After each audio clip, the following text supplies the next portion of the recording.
Hello all, welcome or welcome back. As usual, however you got here, I'm happy you're here.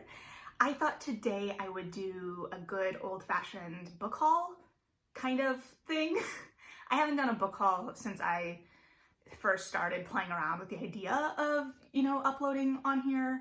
And so I thought I'd just talk through the books that I have acquired so far in 2021 since we've reached that kind of quarterly point. So these have been acquired over a span of time. They weren't like picked up in one shopping trip or anything by any means.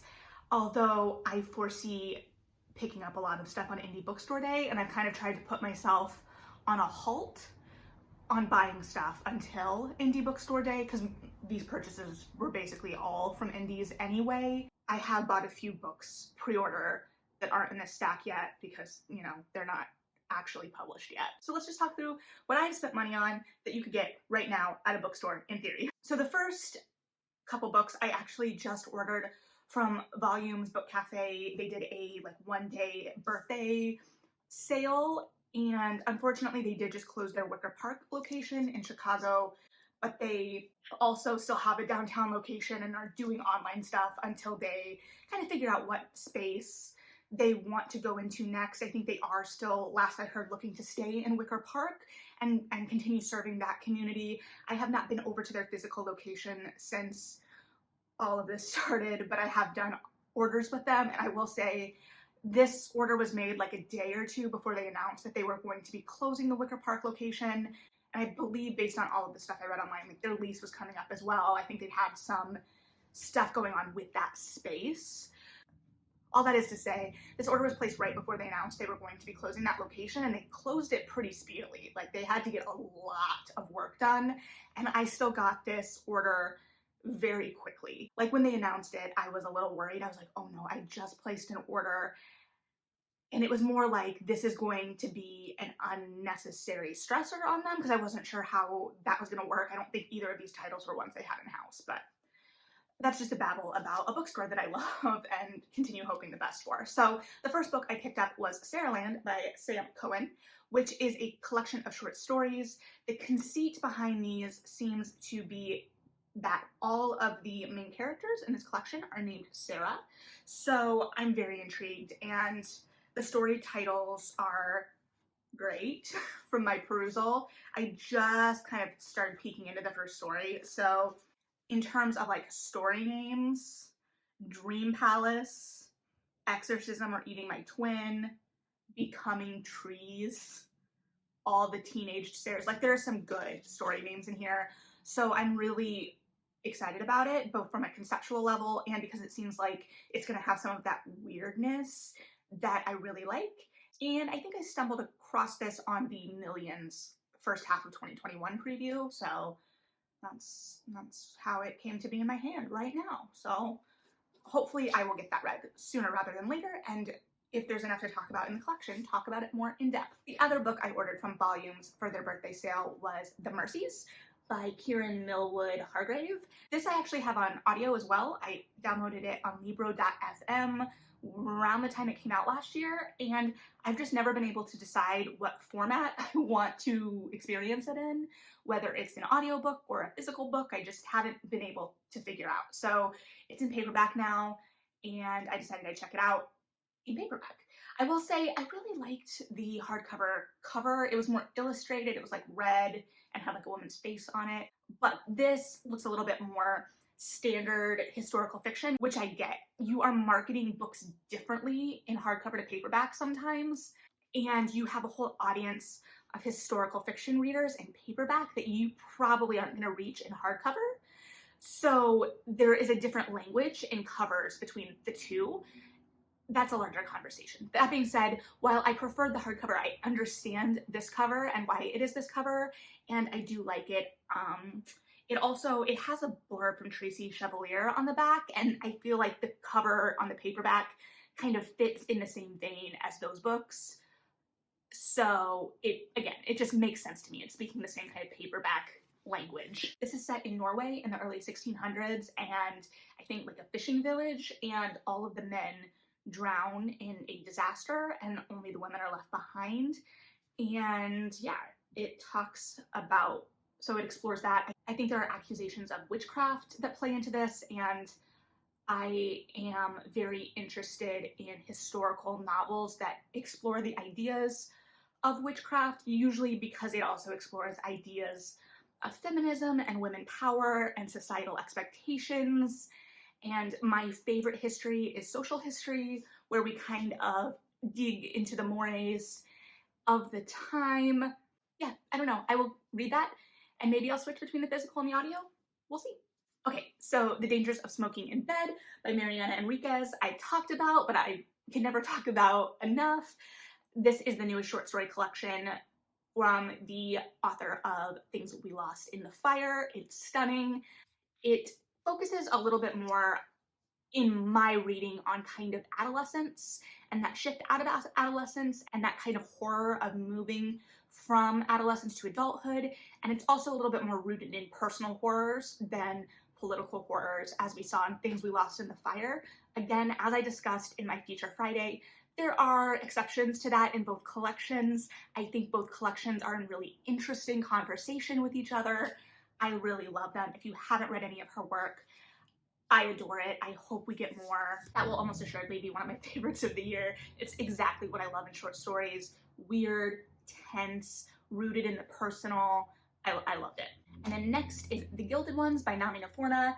This was an excellent, excellent young adult debut. It has been pretty buzzy, but I think that it should be buzzier still. What has continued to stick out to me about this one is the way it explores trauma and the impact of trauma, but doesn't center trauma, and then really explores the bonds of female friendship generally, but female friendship in particular. Just a really great one. So, okay, I did buy, as I mentioned, the first two in the Shadow and Bone trilogy. I was going to buy the whole box set, but it was back ordered because everyone had the same reread idea that I did, because, you know, it's not particularly revolutionary to want to revisit a series when one, there is a show dropping, and two, the next book in a really anticipated series is coming out, and, you know, this started it. So I ultimately just decided to buy the first two, and I have the third one on ebook from when it came out anyway, so I was like, you technically already have it, you're just revisiting, calm it down. I will say, and I mentioned this in my Shadow and Bone reread video, I was at first really excited to get these covers. I wanted them specifically, and they are great, and they're great design work. But the more I looked at them, I was like, oh, these are more generic than I thought. Like at first I was like, oh yeah, but then I was like, well, this could be a lot of fantasy series.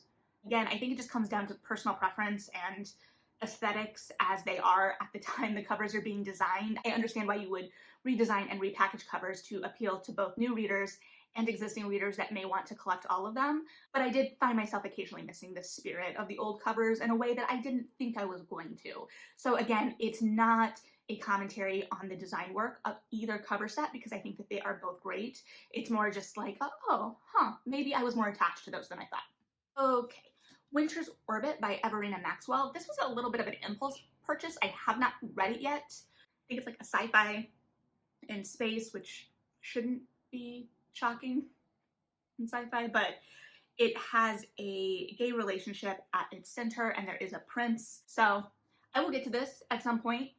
It looks fun. It just looks fun, you know? Sometimes you just want a book that looks fun, and you impulse buy it. So there we go.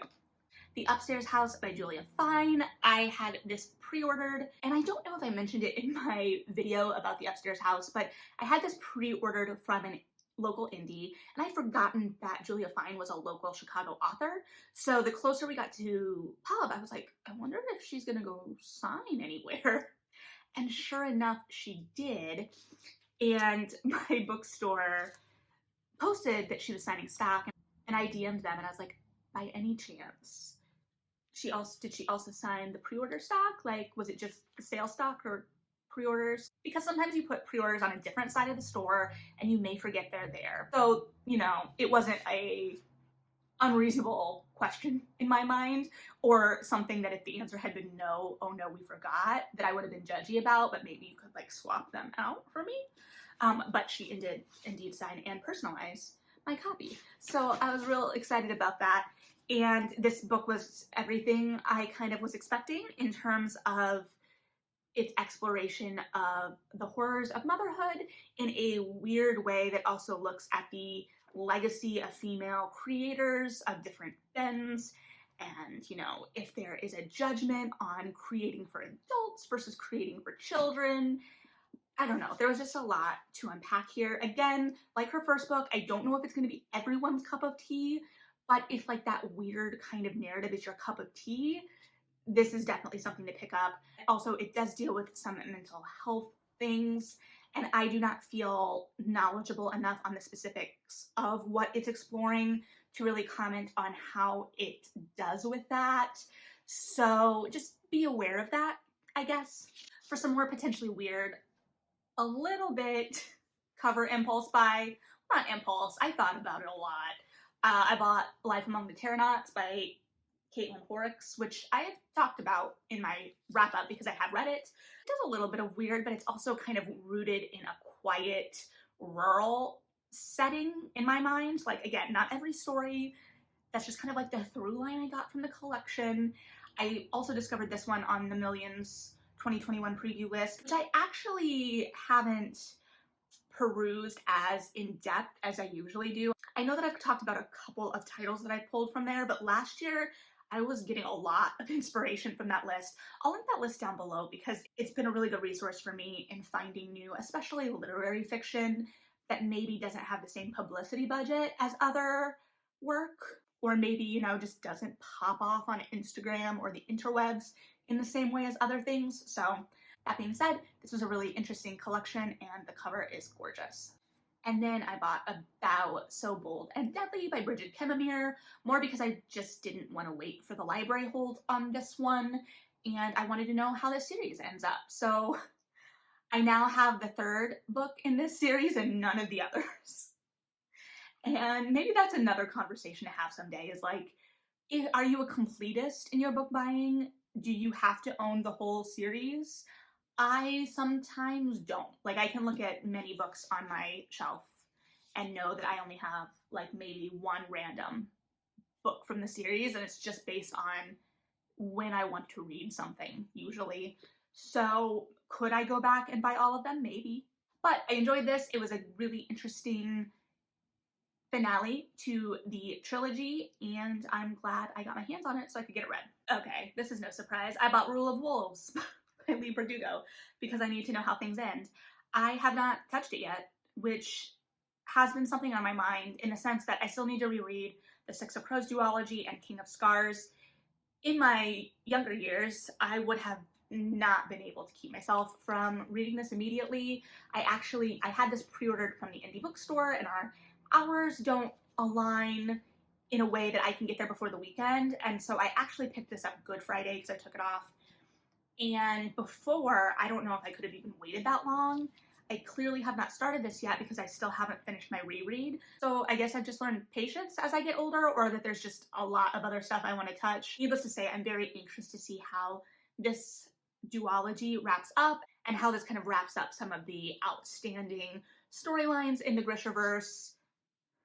It is a little bit thicker. I had no clue how long it was. I was just like, yeah, I need to know. I will say I was very happy because I have the Barnes & Noble special edition of King of Scars, and I don't know if it is exclusive to the special edition or what, but it came with like a map in it. The map isn't the problem. I'm assuming because of the map, the lips here on the book are just a little further out. So like the book is bound deeper into the cover on both the top and the bottom. There's just some space. I don't think a full inch, but definite space. And I hated that space. It made it really uncomfortable to hold while I was reading, and it's already a chunker of a book, so that was really frustrating because I wanted it to be a comfortable book to hold. This doesn't have that space, and it seems like it's going to be much better, so I'm very happy about that. I realize that's a really nitpicky thing. Someday I may go into like all of my nitpicky things because I have them. My mom makes fun of me quite frequently. So last but not least, I cashed in my first Penguin Random House reader reward. So if you don't know, because I didn't know until last summer, Penguin Random House has a reader reward program on their site where you can sign up and basically submit receipts for any Penguin Random House titles that you buy, whether that be physical from wherever. So like I purchase through my Indie most regularly, or sometimes Bookshop, and will submit my receipt that way.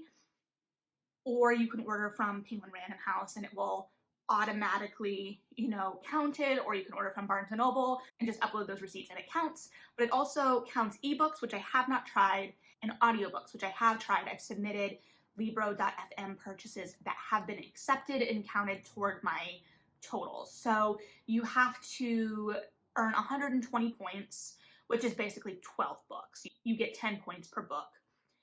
I don't know if there are books that have less points. I don't think so. But I realize now that I think I purchased all hardcovers last year or audiobook. So I don't know. But I think that that's the case. So you can then redeem, once you hit that 120 points, you'll get a credit for a free book from Penguin Random House up to a $30 value, and they will send it to you including shipping and handling. So that's the deal with Penguin Random House reader rewards. I just mention it because I really like free things, and if I'm already spending money, I like to get as many rewards as I possibly can. And Penguin Random House, covers a lot of the industry, so the odds are you're probably reading a decent amount of Penguin Random House, and or you will definitely find something you want for free from them. I have been hearing a lot about the book I picked to redeem, We Play Ourselves by Jen Silverman, through my theater circles. So I actually haven't really seen anything about this on the book side of the internet, but lots of colleagues that I respect on the theater side, particularly women in literary management, dramaturgy, and directing, have been talking about this book. So I, at first, was like, I'm going to add it to my list to buy on Indie Bookstore Day. And then I saw one that my Indie didn't have it in stock, which I could have ordered it easily. But then I remembered that I had this Penguin Random House reader reward. So I will read this and maybe talk about it more in depth. We'll see, as all I really know about it is that it is about a playwright who flees New York amid some kind of scandal and ends up in California, which makes sense. I do want to say, I know the author is also a playwright. I do not know the author's work as a playwright. I do not know the playwright/author, and I've never worked on any of the playwright/author's work, I guess, which is obvious by the fact that I do not know the playwright's work. I say that because, I do theater stuff. I do know theater people. I'm sure there are some kinds of degrees of separation because the theater world is very small, even if I haven't been working as actively as I, once upon a time thought I was going to. I'm sure I know someone who knows someone, how it works. I honestly anticipate having a lot to say about this one because I anticipate it opening up a lot of theater tangential conversations. And those are things that just have been stewing in me. I don't know, what theater's going to look like when we come back from all of this. And I don't know if we're going to make any of the progress and or updates that I hoped that we may take the time to make during this shutdown that has devastated so many. So we'll see. But also, it's interesting, quick tangent, in that I, as a dramaturg, literary management type person, have read plays for development for different opportunities. And so, having read a lot of plays for development opportunities, or in my apprentice internship days reading a lot of new work, one of the things as a reader and as a completely personal preference, and never was reflected in how I responded to the work for those opportunities, to be clear. Something as a personal preference that I was struggling with was how many of these plays were so insular. They were plays written for theater people about theater people, and it didn't provide an opportunity to invite new audiences in. It kind of perpetuated this insular nature of theater that I feel like has been kind of the main concerning question. How do we bring in new audiences? And I didn't feel like a lot of these plays were really opening themselves up outside of the theater world, if that makes sense. Again, I enjoy things that do explore the theater world, so it's a hard balance. But it was a trend I was noticing and something that was sparking conversations within me. So when I first saw that this was about a playwright, I was like, I felt like I was going to have a reaction to that, but this is a different medium, so it's going to be completely different. I'm excited. We'll see. But those are all of the books that I have acquired so far this year. Again, I have more pre-ordered, and I'm anticipating picking a lot up on Indie Bookstore Day, budget allowing, so maybe I'll do a haul then too. But I just kind of wanted to touch base on what I've acquired. So yeah, those are my books for the first quarter of 2021. What have you been picking up? Like, what has been a really exciting title that you've bought? Or maybe even better, what is a title that you bought in 2021 that you would like to see more people buy, right? Like, what do you think deserves more love and more dollars given to it? So yeah, thanks for hanging out with me. I will talk to you again soon. In the meantime, read something good, and yeah,